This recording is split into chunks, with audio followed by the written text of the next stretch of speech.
అక్కడ ఒక గుంట ఉంది. ఆ గుంటలో పడిన కప్పలు బయటికి రాలా. అది లోతైన గుంటేమి కాదు, గట్టిగా ఎగిరితే కప్ప బయటపడుతుంది. కానీ ఎప్పుడూ కూడా ఆ గుంటలో పడిన ఏ కప్ప కూడా బయటపడలా. కారణం తెలుసా? ఏదైనా ఒక కప్ప గుంటలో పడింది అనుకోండి, చుట్టూ 10 కప్పలు వచ్చి ఓరోరి తమ్ముడా పడక ఈ గోతులో పడ్డావా, ఇదే గోతులో మా తాత పడ్డాడు బయటపడలా, ఇదే గోతులో మా మామ పడ్డాడు బయటపడలా, తమ్ముడా ఇప్పుడు నువ్వు పడ్డావు, నీకు గోతి గండ ఉంది కాబట్టి గోతులో పడ్డావు, బయటపడే ఛాన్స్ లేదు అని చెప్పి అందరూ పైనుండి మాట్లాడుతూ ఉంటే ఇక ప్రయత్నం చేసే కప్ప కూడా ప్రయత్నం చేయకుండా ఆ గోతులోనే చచ్చిపోవడం. ఇది అలవాటు అయిపోయింది. ఆ లోపల పడిన కప్పేమో ఎగిరి గంతేస్తుంది. ఎగురుతావేంటి, ఎంత ఎగిరినా సరే నువ్వు బయటికి రాలేవు అని చెప్పి అన్ని కలిసి నీ వల్ల కావు అని చెప్పి అంటుంటే ఆ లోపల పడిన కప్ప ఇంకెక్కువ ప్రయత్నం చేస్తుంది. ఈ చుట్టూ ఉన్న కప్పలన్నీ కలిసి చెప్తుంది వినపట్టలేదా, పైకి రావడం సాధ్యం కాదు, పెద్ద కప్పలే చచ్చిపోయినాయి, నువ్వు ఎలా పైకి వస్తావు అని అంటే అది ఒక్కసారిగా ఎగిరి బయటపడిపోయింది. దేవుడి మనం ఎంత దీన్ని నిరుత్సాహపరిచినా,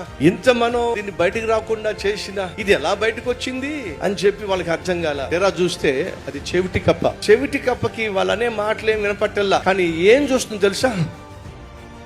ఇది చూస్తుంది అంటే అది అనుకుంది బయటికి రా నువ్వు రాగలవు అని నన్ను పిలుస్తున్నాయి. అవన్నీ కలిపి అంత పిలుస్తా ఉంటే నేను బయటికి రాకుండా ఎలా ఉంటానని చెప్పి అంతేనండి ఎగరడం ప్రయత్నం చేసింది, గెంతడం ప్రయత్నం చేసింది, ఆఖరికి బయటపడిపోయింది. నిరుత్సాహపరిచే దుష్టులు దుర్మార్గులు ఉంటారు. వాళ్ళ నిరుత్సాహ మాటలు నీ చెవిని పడకుండా ఉంటేనే మంచిది. వాళ్ళ దృష్టిలో నువ్వు చెవిటివాడిగా ఉంటేనే మంచిది.